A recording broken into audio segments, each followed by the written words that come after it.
जो हमारे पहाड़ के देवी देवता हैं उसके बारे में क्या सोचते हैं आप? मतलब मुझे लगता है कि यहाँ के लोगों का एक समाज है।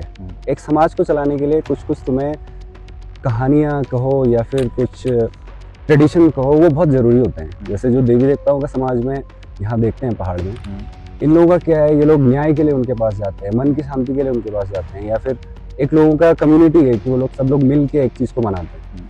तो समाज के लिए ये सब चीज़ें काफ़ी अच्छी हैं। लेकिन जब ये चीज़ें इंटरफेयर करती हैं साइंस के साथ, जब हम लोग बोलते हैं कि नहीं, साइंस को छोड़ के तुम्हें इन सब चीज़ों से हेल्प लेनी चाहिए।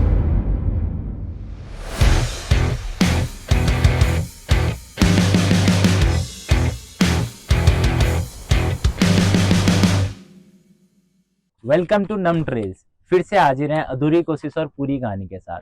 और आज हमारे साथ वो व्यक्ति हैं जिसने बहुत कम उम्र में अपनी मेहनत और लगन से बाघ जैसा पेपर निकाल दिया, यानी भाभा एटॉमिक रिसर्च सेंटर। और उनका नाम है पंकज पंत। आप लोगों ने सुना होगा।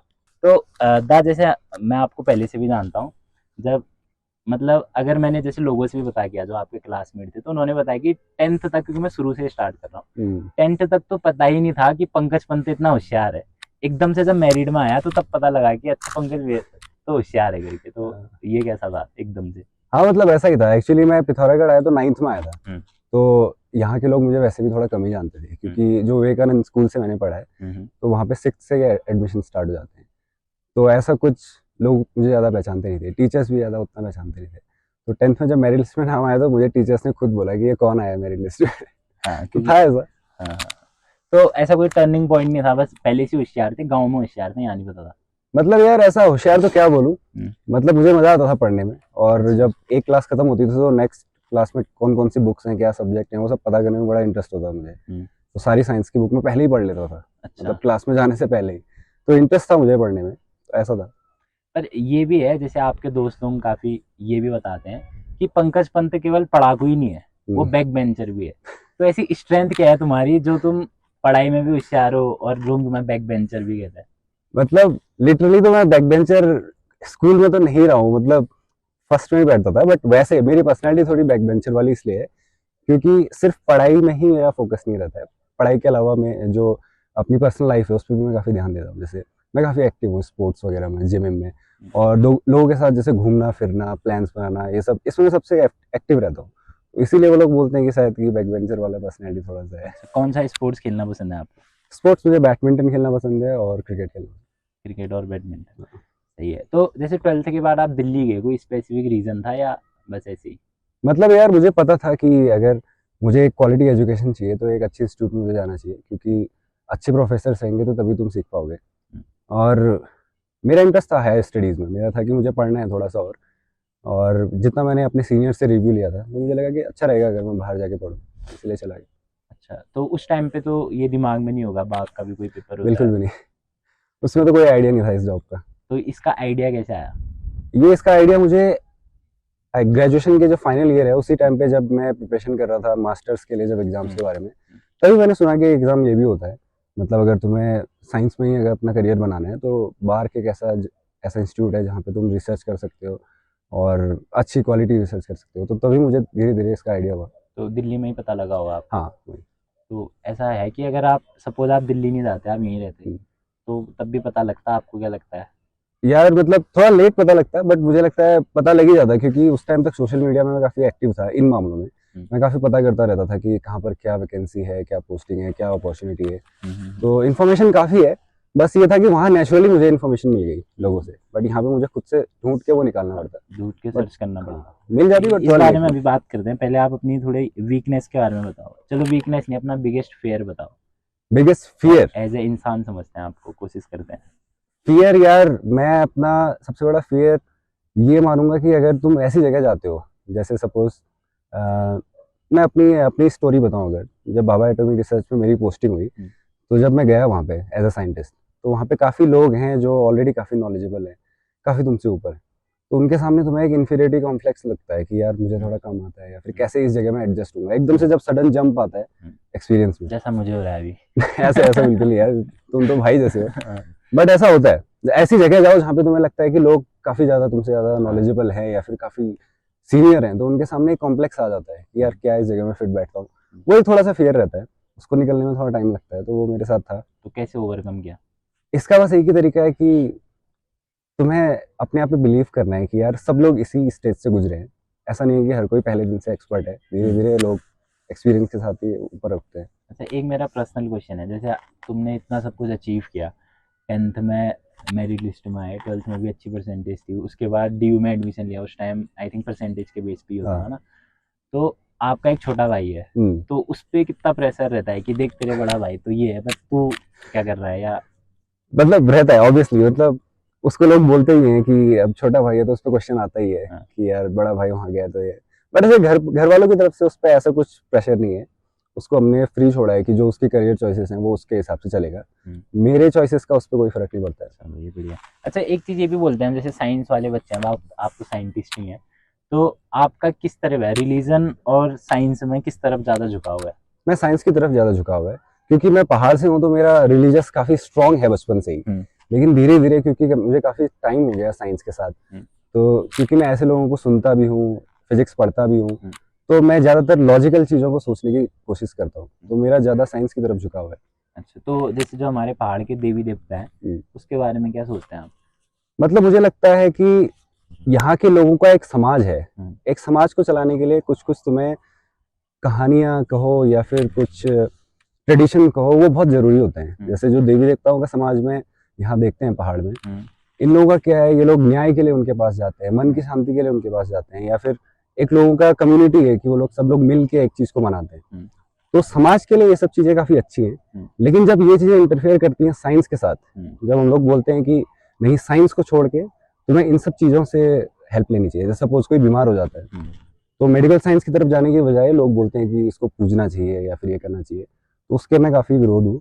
मुझे लगता है कि साइंस ने जो तुम्हें टूल्स दिए हैं वो आपको यूज़ करनी चाहिए। क्या मतलब ऐसा भी मानते हो आप, जैसे मैंने भी थोड़ी बहुत फिजिक्स पढ़ी है, ज़्यादा तो नहीं, तो मैं इसको ऐसे समझता हूँ कि सपोज हमारे देवी देवताओं को हम एनर्जी का फॉर्म मान लेते हैं, तो एनर्जी को ना क्रिएट किया जा सकता है, ना ही डिस्ट्रॉय किया जा सकता है, भाई इवॉल्व हो सकती है। तो हो सकता है कि आने वाले टाइम में देवता भी इवॉल्व हो जाए, और जो जैसे छुआछूत, मतलब एक मेन रीज़न वो भी है कि देवता खुद ही कहते हैं ना कि अलग में मत आना, जो हमारे पहाड़ों में चलता है, तो क्या पता वो भी चेंज हो, अगर क्या, क्योंकि वो एनर्जी सपोज किसी के अंदर आ रही है और उसकी एनर्जी से इवॉल्व तो हो सकती है।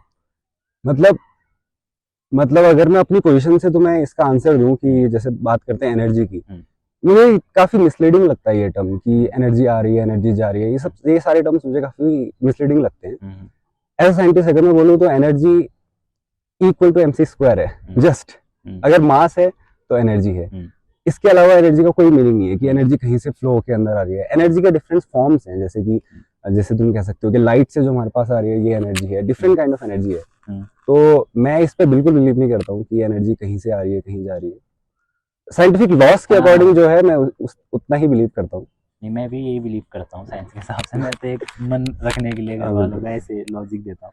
अच्छा, मुझे ये बताओ, जैसे आपने BSc करी DU से, ठीक है, आपने इसका रीज़न दिया है कि मेरे को अच्छे कॉलेज से पढ़ना था, अच्छे प्रोफेसर से पढ़ना था, उसके बाद आई थिंक आपने PG के लिए आप यहाँ आए। हाँ। उसी के बाद हमको पता लगा कि अच्छा पंकज पंत तो बैक बेंचर है। तो फिर यहाँ क्यों आए फिर? मैं बता दूं, जो BSc के 3 साल है ना, वो मेरे पूरे बैक बेंचर जैसे ही निकले। मतलब टू बी ऑनेस्ट, मैं इतना कुछ मेहनत नहीं था वो, और मेरे लिए थोड़ा नया था वो, थोड़ा चैलेंजिंग था। एक तो मीडियम भी चेंज था, हिंदी मीडियम से इंग्लिश मीडियम चेंज था, तो काफी चेंज था वहाँ पे, तो उतनी जल्दी में अडॉप्ट नहीं कर पाया। और ये भी था कि वहाँ पे मेरी लाइफ इतनी ज्यादा मेहनती इंसान वाली तो थी नहीं। तो उसके बाद जब मुझे रियलाइज हुआ 3rd ईयर तक कि यार मुझे फिजिक्स में थोड़ा सीरियसली इंटरेस्टेड रहना पड़ेगा, तो थोड़ा देर हो गई थी। 3rd ईयर में तो थोड़ा लेट हो चुका था, मुझे पहले से ही पढ़ना चाहिए था। बट मैंने डिसाइड किया कि कोई बात नहीं, अभी तो मास्टर्स तो करना ही है, और 2 साल काफी होते हैं अगर तुम्हें अच्छा करियर बनाना है, तो 2 साल मेहनत काफी होती है। तो मैंने सोचा कि रादर देन मैं कहीं और जाके पढ़ लूँ, क्योंकि DU में एडमिशन के लिए तुम्हें एंट्रेंस क्लियर करना पड़ता है, और IIT के लिए तुम्हें IIT JAM क्लियर करना पड़ता है। तो वो सब मैंने दिए तो थे, बट क्लियर हुआ नहीं था, क्योंकि मैंने ऐसा कुछ पढ़ाई की नहीं थी। तो मुझे लगा यार इससे बढ़िया सबसे बेस्ट जगह है घर पे जाओ आराम से पढ़ो, और इसीलिए मैं वापस आ गया। 2 साल बस ताकि तैयारी कर पाओ। हाँ, तो असली जो मैंने मेहनत की है वो यहीं आगे की है, मास्टर्स में ही की है, उससे पहले। मतलब 3rd ईयर में क्लियर हो गया था, बाग क्लियर करना है? नहीं, बिल्कुल नहीं। 3rd ईयर में मेरा ये क्लियर हो गया था कि मुझे फिजिक्स में ही हायर एजुकेशन करनी है, मुझे मास्टर्स करना है। उसके बाद मैं देखूंगा कि फिजिक्स में मैं रिसर्च पे जाता हूँ या टीचिंग में जाता हूँ, ये सब मेरे माइंड में था। और साइंटिस्ट बनना है ये तो एकदम माइंड में नहीं था ग्रेजुएशन के टाइम पे। अच्छा ये बताओ, जब आप दिल्ली में रहे 3 साल, तो कहते हैं कि दिल्ली बहुत बदलती है, इंसान को बहुत सारी चीजें सिखाती हैं, तो आपने कुछ सीखा वहां से? बिल्कुल यार, मतलब जब तुम एक बड़े शहर में जाते हो ना, तो तुम्हें अलग अलग रीजन के लोग मिलते हैं। जैसे सपोज यहाँ पे हम लोग रहते हैं तो मोस्टली हमें आसपास के कुमाऊं के लोग ही मिलते हैं, बट वहाँ जाते हो तो आपको अलग अलग रीजन के लोग मिलते हैं, अलग अलग लैंग्वेज वाले लोग मिलते हैं। उनके कल्चर अलग है, फूड से लेके उनका बोलने का तरीका, हर एक चीज अलग है। तो यहाँ पे रह के बहुत सारे मिसकंसेप्शन होते हैं लोगों के बारे में कि यार देसी तेज नान, ये सुनान सुनान, तो ये सब सारे परसेप्शन मेरे वहां जाके चेंज हो गए कि लोग लोग हैं, वो वहां भी अच्छे होते हैं, यहाँ भी बुरे होते हैं। सेम मेरा भी है कि सीधे वहां भी बहुत है और यहाँ भी सीधे यहाँ भी बहुत है, वहां भी बहुत है। तो ये जो लोग यहीं पे रह के बोलते हैं कि यार देसी तेज नान, गढ़वाल तेज नान, ये सब चीजें उतनी सही नहीं लगती है मुझे। हर जगह लोग अच्छे बुरे रहते हैं, तो वो हाँ ठीक है ठीक है, वो तो है। बट एक चीज़ और बताओ मुझे कि जैसे हमको जब ऐसे थोड़ा और पता है कि आपके बारे में, तो ये भी पता लगा कि ऐसा पंकज पंत ने क्या प्रिपरेशन करी कि देखो ये बहुत टफ एग्जाम है जो आपने निकाला, आई थिंक साइंस में सबसे ज़्यादा टफ एग्जाम है। तो और आप दो लोग तैयारी कर रहे थे, एक शायद आपके कोई मित्र भी हैं, पवन जोशी। पवन जोशी, और दोनों ने ऐसी क्या तैयारी करी कि दोनों का ही निकल गया, जहाँ पूरे इंडिया से इतने कम लोग सेलेक्ट होते हैं। तो कुछ है क्या, कुछ मंत्र वगैरह इस पे से? इसका मंत्र मैं तुम्हें बता सकता हूँ। जैसे वैसे हम 2 लोग तैयारी नहीं कर रहे थे, मास्टर्स में हम लोगों का 4-5 लोगों का ग्रुप था। तो 4-5 लोगों ने हमने आपस में ग्रुप बनाया हुआ था, व्हाट्सएप ग्रुप भी और वैसे भी। तो हम लोग साथ में ही प्रिपरेशन कर रहे थे, कोविड का टाइम था, सब लोग घर पे ही थे, तो हम लोगों ने सोचा कि टाइम है, हम लोग साथ में पढ़ते हैं। तो लकीली हमको एक अच्छे टीचर मिल गए थे ऑनलाइन, तो हमने उनसे ही बुक्स पढ़ना स्टार्ट किया, प्रॉब्लम सॉल्विंग स्टार्ट किया। मुझे कोई डाउट होता था तो मैं ग्रुप में डालता था, उनमें से कोई एक रिप्लाई करता था, उसका आंसर देता था। तो हम लोग घंटे घंटे वीडियो कॉल पे भी डिस्कशन करते थे। तो इसका मंत्र यही है कि तुम एक ऐसा ग्रुप बनाओ जो डिस्कशन के लिए रेडी है, क्योंकि साइंस तभी बढ़ सकती है जब तुम डिस्कशन करोगे। क्योंकि ये सारे एंट्रेंस एग्जाम निकालने का एक ही फंडा है कि तुम्हारे फंडामेंटल स्ट्रांग होने चाहिए। फंडामेंटल तभी स्ट्रांग होते हैं, साइंस के ही नहीं, किसी भी सब्जेक्ट के, जब तुम डिस्कशन करते हो। तो हम लोगों ने जो मास्टर्स के टाइम पे या कोविड के टाइम पे जितना भी डिस्कशन किया है, वही इसका नतीजा था कि हम 2 लोग यहाँ से चले गए उसमें। अच्छा, अगर आपको किसी को गाइड करना है, कोई छोटा बच्चा आपसे आता है, तो क्या गाइड करोगे उसको, कैसे एग्जाम निकल सकता है? अगर ये डिपेंड करता है वो किस स्टेज पे है, सपोज वो अभी मास्टर्स पे है, तो मैं उसको यही कहूंगा कि अपने फंडामेंटल स्ट्रॉन्ग करो, क्योंकि यही एक टूल है जो तुम्हें हेल्प करेगा एंट्रेंस में, इंटरव्यूज में, या जो भी है। जिसके पास ये सारे टूल्स हैं वो काफी अच्छा इंटरव्यू दे सकता है और एंट्रेंस निकाल सकता है। बट अगर तुम कोशिश करते हो कि बुक में जो भी लिखा है सारा याद कर लूँ और सब कुछ मुझे आ जाए और मैं वो जाके इंटरव्यू दे दूँ, तो वो थोड़ा मुश्किल है। अच्छा, वो बाय द वे टीचर का क्या नाम था जो आप बता रहे सुब्रमण्य हेगड़े, ये साउथ इंडियन एक टीचर हैं, इनका बेंगलोर में एक छोटा सा उन्होंने स्टार्टअप इंस्टीट्यूट या ऐसा कुछ खोला हुआ था। तो उसी टाइम पे उन्होंने स्टार्ट किया था कोविड के टाइम पे। लकीली मुझे इंटरनेट पे कहीं सर्च करते करते वो मिल गया, हमने सोचा कि इन्हीं को ज्वाइन करते हैं, तो यूट्यूब पे हम उन्हीं से पढ़ते थे। सही है। अच्छा, जैसे आपने बताया कि यूट्यूब से पढ़ते थे और इंटरव्यू क्रैक करने में हेल्प मिली, तो इंटरव्यू किस टाइप का होता है, मतलब अगर हम समझना चाहें? इंटरव्यू इसका वैसे बोलते हैं कि सबसे टफेस्ट इंटरव्यू होता है, बट मैं ऐसा बोलूंगा कि सबसे ज्यादा फ्रेंडली इंटरव्यू होता है। अच्छा। काफी 1 घंटे पूरा टाइम रहता है तुम्हारा पर्सनल इंटरव्यू का। इसमें कुछ मैटर नहीं करता कि तुम्हारे कितना एकेडमिक में मार्क्स हैं, तुम किस कॉलेज से आए हो, तुम्हारा बैकग्राउंड क्या है, कुछ मैटर नहीं करता है। वहाँ पे सारे सीनियर साइंटिस्ट बैठे हुए हैं जो ये जानना चाहते हैं कि तुम किसी प्रॉब्लम को कैसे अप्रोच करते हो। तुम्हें कितना आता है उससे फर्क नहीं पड़ता है, तुम कैसे प्रॉब्लम सॉल्व करते हो उस पर फर्क पड़ता है। बेसिकली माइंडसेट चेक करते हैं, माइंडसेट, क्या माइंडसेट है। बिल्कुल। जैसे सपोज मैं तुमसे कोई क्वेश्चन करता हूँ, उसका उसका आंसर तुम्हें नहीं आएगा, लेकिन वो बोलेंगे कि तुम ट्राई करो, तो तुम कितने तरीके से उस प्रॉब्लम को सॉल्व करना बता सकते हो। इसको बोलते हैं साइंटिफिक टेम्परामेंट। तो जिस बंदे के अंदर वो साइंटिफिक टेम्परामेंट है, वो अगर उन्हें लगता है कि ये बंदा प्रॉब्लम सॉल्व कर सकता है, तो वो उसे सेलेक्ट करते हैं। और काफी फ्रेंडली होता है, बेसिक्स से पूछते हैं। जैसे फिजिक्स में मैं बात करूँ तो जैसे एफसीसी लैटिस वगैरह तुमने 12th में पढ़े होंगे, मेरा पहला क्वेश्चन वही था, एफसीसी लैटिस क्या होता है। थे, बस पढ़े हैं। तो बहुत बेसिक से स्टार्ट करते हैं, जैसे जैसे तुम आंसर देते रहते हो उसी को बिल्डअप करते हैं। उसी पे आगे आगे पूरा तो बिल्डअप। मैंने बहुत सारे इंटरव्यूज दिए हैं पीएचडी और इन सब के, तो मुझे लगता है कि सबसे जो एंगेजिंग इंटरव्यू था ना, इंटरेक्शन वाला, जिससे दोस्तों के साथ डिस्कशन होता है, ये वैसा इंटरव्यू रहता है। जैसे क्योंकि बेसिकली टू बी ऑनेस्ट मुझे भी ज़्यादा नॉलेज नहीं थी, मुझे लगता था बीएससी करी, एमएससी करी, तो मुझे पता ही नहीं था कि अच्छा फिर साइंटिस्ट भी बन सकते हैं। अच्छा, क्योंकि मैं तो इधर ही रहा हूँ ना, हाँ, मैं बहुत बाद में गया था। बिल्कुल। तो और क्या क्या कर सकते हैं अगर ऐसे अवेयरनेस के लिए एक वीडियो हम बनाए? बिल्कुल। और क्या क्या हो सकता है अगर कोई बच्चा करना चाहे? तो इंडिया के जो रिसर्च इंस्टीट्यूट हैं, जैसे कि अगर इसरो है, डीआरडीओ है और बीआरसी है, ये 3 सबसे प्रीमियर इंस्टीट्यूट है जहाँ पे साइंस में या इंजीनियरिंग के स्टूडेंट जो हैं वो रिसर्च के लिए जा सकते हैं। तो अगर फिजिक्स के लिए मैं बताऊं या केमिस्ट्री इनके लिए बताऊं तो सबसे ज़्यादा वैकेंसीज मोस्टली बीआरसी ही निकालता है, बार्क निकालता है। इसके अलावा अगर आपको रिसर्च में इंटरेस्ट है, क्योंकि ये सारे रिसर्च के फील्ड है, इंडिया के जो बेस्ट रिसर्च इंस्टीट्यूट हैं जैसे इंडियन इंस्टीट्यूट ऑफ साइंस है, आईआईटीज हैं या फिर आइजर्स हैं, ये सारे बहुत प्रीमियर इंस्टीट्यूट्स हैं। तो किसी का रिसर्च में इंटरेस्ट है तो वो मल्टीपल एंट्रेंस एग्जाम के थ्रू जा सकता है, जैसे कि नेट जेआरएफ एग्जाम है, जेस्ट का एग्जाम है, गेट एग्जाम है। तो ये जितने भी मास्टर्स के बाद एग्जाम होते हैं ये सब रास्ता खोल देते हैं आपका कि आपको रिसर्च में अगर जाना है अच्छा, ये सारी चीज़ें। इसमें जा सकते हैं। अच्छा, जैसे बार्क में होता क्या, मतलब ऐसे बहुत फैसिनेटिंग टाइप का काम है, मतलब क्या करते हो? बार्क के बारे में लोगों को इन जनरल यहाँ पे मिसकंसेप्शन ये है कि वहाँ पे न्यूक्लियर वेपन्स बनते हैं। नाम ही हुआ ना बाबा nuclear। बट ऐसा नहीं है, वो एक बहुत ही मल्टी डिसिप्लिनरी एक इंस्टीट्यूट है जो कि मल्टीपल चीज़ों में काम करता है। जैसे मैं जो काम कर रहा हूँ वो एक्सपेरिमेंटल न्यूक्लियर फिजिक्स में काम कर रहा हूँ। तो कुछ लोग होते हैं मटेरियल साइंस में काम करते हैं, कुछ मेडिसिन पे काम करते हैं, कुछ इन्वायरमेंटल पे, हेल्थ सेफ्टी पे। तो बहुत सारे रीजन हैं जिस पे तो बीआरसी काम जिसमें करता आप है। काम करते हो उसमें सिंपल भाषा में समझाओ ताकि मैं समझ जाऊँ। तो अगर मैं सिंपल बताऊं तो तुमने एक एक्सपेरिमेंट पढ़ा होगा रदरफोर्ड का। हाँ। रदरफोर्ड एक्सपेरिमेंट में क्या होता है कि उसने अल्फा को गोल्ड फॉइल पे मारा था। उसके बाद उसने न्यूक्लियस के बारे में बताया था कि क्या क्या प्रॉपर्टीज है। तो कोई भी न्यूक्लियर एक्सपेरिमेंट करने के लिए तुमको हमेशा एक मशीन चाहिए जिसे एक्सीलरेटर बोलते हैं। वो मशीन किसी चार्ज पार्टिकल को हाई एनर्जी पे एक्सीलरेट करती है और तुम उस चार्ज पार्टिकल को किसी अदर पार्टिकल में कोलाइड करके उसकी प्रॉपर्टीज के बारे में, न्यूक्लियस के बारे में तुम देख सकते हो। तो ऐसी एक मशीन है वीसीसी कोलकाता में, साइक्लोट्रॉन जिसको बोलते हैं। तो साइक्लोट्रॉन का यूज करके प्रोटॉन या फिर तुम कोई heavy charge particle, alpha particle वगैरह कोई भी किसी को भी हाई एनर्जी में एक्सीलरेट करके किसी एक टारगेट पे तुम बम्बार्ड करते हो, जिससे क्या होता है तुम उसके न्यूक्लियस की प्रॉपर्टीज के बारे में देख सकते हो। तो जैसे मैं भी जो काम कर रहा हूँ वो न्यूक्लियस के जो लेवल्स होते हैं, जैसे एटॉमिक लेवल्स होते हैं, एसपीडीएफ ये सब पढ़ते हैं, केएलएम ये सब पढ़ते हैं, वैसे न्यूक्लियस के भी लेवल्स होते हैं। तो जो न्यूक्लियर लेवल्स की जो स्टडी है वो मैं अभी कर रहा हूँ। अच्छा, लाइफ स्टाइल क्या होती है एक साइंटिस्ट की? लाइफ स्टाइल अगर मैं वर्किंग, हमने जेठालाल में ही देखा है साइंटिस्ट। तो जैसा तुमने मतलब मूवीज में या ऐसे देखा होगा कि वो एक्सपेरिमेंट कर रहे हैं, ब्लास्ट हो रहा है, ऐसा लाइफस्टाइल बहुत कम होता है साइंटिस्ट लोगों का।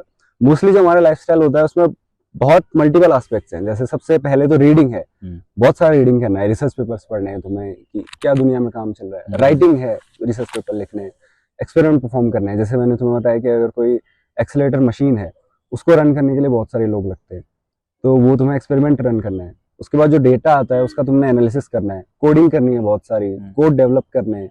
और जब रिजल्ट्स आते हैं तो रिजल्ट्स तुमने डिस्कशन करना है लोगों के साथ, अपने कलीग्स के साथ, तब जाके तुम्हें कोई एक ऐसा रिजल्ट मिलता है जो कि एक पब्लिश करने लायक रिजल्ट होता है। अच्छा, ऐसा कोई चीज़ है जो आप सॉल्व करना चाहते हो आने वाले टाइम पे? ऐसे मन में कुछ है अभी अभी के टाइम पे साइंस में ही? मन में देखो, ऐसे फिजिक्स में बहुत सारी प्रॉब्लम्स हैं जो अभी एक्सप्लोर होना बाकी हैं, लेकिन क्योंकि मेरा जो न्यूक्लियर फिजिक्स फील्ड है उसमें सबसे पहले क्या होता है, आपको एकदम से ग्राउंड ब्रेकिंग रिसर्च में तुम डायरेक्टली जा नहीं सकते हो। पहले तुमको अपने बेसिक्स सारे क्लियर करने पड़ते हैं, कुछ छोटे छोटे एक्सपेरिमेंट्स करके तुमको एक होल्ड चाहिए सब्जेक्ट्स में। तो ऐसी बहुत सारी न्यूक्लियर फिजिक्स में प्रॉब्लम्स हैं जो अभी बची हुई हैं, तो मैं सॉल्व करना चाहता हूँ जरूर, लेकिन फिलहाल अभी मैं बहुत जूनियर लेवल पे हूँ, तो मैं फिलहाल छोटे मोटे एक्सपेरिमेंट सीख ही रहा हूँ। ठीक है, न्यूक्लियर की बात अगर हम कर ही रहे हैं तो जैसे एक नंदा देवी में भी बताते हैं न्यूक्लियर है, तो उसको काफी ऐसे डेंजर बताते हैं कि वो तो उस बारे में भी कुछ? एक्चुअली जितना मुझे नॉलेज है, चाइना के सर्विलेंस के लिए शायद इंडिया ने यूएस के साथ या किसी यूरोपियन कंट्री के साथ कोलैबोरेशन किया था। तो एक न्यूक्लियर पावर्ड वहाँ पे एक मशीन रखी गई थी जो कि कुछ टाइम बाद शायद खो गई थी या फिर मिली नहीं। तो क्योंकि वो न्यूक्लियर पावर्ड मशीन है तो उसमें रेडियो एक्टिव मटीरियल कुछ ना कुछ रहेगा, जैसे यूरेनियम हो सकता है, प्लूटोनियम या कुछ भी हो सकता है, तो उसमें से रेडिएशन निकलता है। तो गवर्नमेंट ने ताकि लोग वहां ना जाएं इसलिए उसके एक्सपेडिशन बंद कर दिए थे, नंदा देवी पे जाना उन्होंने ब्लॉक कर दिया था ताकि वहां कोई जाए ना। उसका रीजन यही होगा क्योंकि रेडिएशन के कुछ हार्मफुल इफेक्ट भी होते हैं। रेडिएशन से लोग बहुत डरते हैं, उसके पॉजिटिव नेगेटिव दोनों इफेक्ट है। लेकिन जो नंदा पॉजिटिव नेगेटिव, हाँ बिल्कुल, जैसे अगर रेडिएशन के पॉजिटिव इफेक्ट में बताऊं तो जितना अभी मेडिकल साइंस है, जैसे तुम एक्सरे कराते हो स्कैन, एक्सरे भी एक रेडिएशन है। वैसे जो कैंसर थेरेपीज होती हैं या फिर कैंसर का जो ट्रीटमेंट होता है, और अगर तुम्हें डिटेक्शन भी करना है तो बहुत सारी रेडिएशन का यूज किया जाता है, वो सब डिटेक्शन के लिए या इलाज के लिए। बहुत सारी मेडिसिन है जो कि रेडियो एक्टिव आइसोटोप से बनती है। ये सारे पॉजिटिव इफेक्ट्स हैं। और जैसे तुम देखोगे अभी इंडिया में काफी काम हो रहा है, जैसे इंदौर में मैं था तो वहाँ की सब्जी मंडी में तुम देखोगे उसको इरेडिएट किया जाता है, सब्जी मंडी में फ्रूट्स को या इन सबको इलेक्ट्रॉन एक्सीलरेटर से। उससे क्या होता है, उनकी सेल्फ लाइफ बढ़ जाती है या फिर क्वालिटी बढ़ जाती है। बहुत सारी ऐसी एडवांस फील्ड है जहाँ पे रेडिएशन बहुत जरूरी है एनर्जी के लिए। जैसे सपोज न्यूक्लियर पावर प्लांट्स हैं, वहाँ पे रेडिएशन निकलता है, लेकिन वो रेडिएशन जरूरी है, क्योंकि रेडिएशन तो जरूरी नहीं है, बट जो एनर्जी निकल रही है वो बहुत जरूरी है, क्योंकि ये क्लीन एनर्जी है। तो ये इसके प्लस हैं न्यूक्लियर। और माइनस? माइनस पॉइंट्स इसके ये हैं कि सपोज तुम रेडिएशन को केयरफुली हैंडल नहीं करते हो तो उसके बहुत हार्मफुल इफेक्ट हो सकते हैं। ये डायरेक्टली तुम्हारे डीएनए पे इफेक्ट कर सकता है, जो कैंसर है वो इससे हो सकता है, बहुत सारी प्रॉब्लम, हेल्थ रिलेटेड प्रॉब्लम इससे हो सकती है। तो मतलब एक वो बड़ा मुद्दा मानते हैं कि अगर नंदा देवी में ऐसा भी बोलते हैं कि अगर कभी वो रेडिएशन निकला तो पूरा मतलब वो कहर आ जाएगा टाइप, इस टाइप का भी कुछ बोलते हैं, तो ऐसा भी कुछ हो सकता है क्या? मतलब मुझे लगता नहीं है कि ऐसा कुछ होगा, क्योंकि अगर तुम देखो जो हिरोशिमा नागासाकी में जो न्यूक्लियर बॉम्ब्स गिरे थे, वो काफी बड़ा रेडियो एक्टिव मटीरियल था। मुझे नहीं लगता कोई एक न्यूक्लियर पावर्ड मशीन में इतना ज्यादा मटीरियल होगा कि वो बहुत बड़े रीजन को कर दे। अच्छा, वो और मशीन है, वो बम नहीं है मतलब? बम नहीं है, वो एक न्यूक्लियर पावर्ड मशीन है, जैसे सबमरीन्स होती है। तो सबमरीन को पावर देने के लिए तुम्हें फ्यूल चाहिए, तो वो फ्यूल न्यूक्लियर मटेरियल से आता है। तो वो फ्यूल इतना बड़ा नहीं होगा मुझे लगता है कि, और अभी काफी टाइम भी हो गया है, तो वो डीके होते होते मुझे लगता है कि काफी कम बचा होगा। बट मुझे ज्यादा नॉलेज इसके बारे में पता नहीं है। ये बस वैसे फिजिक्स को कहाँ देखते हो आप आने वाले 20 सालों में?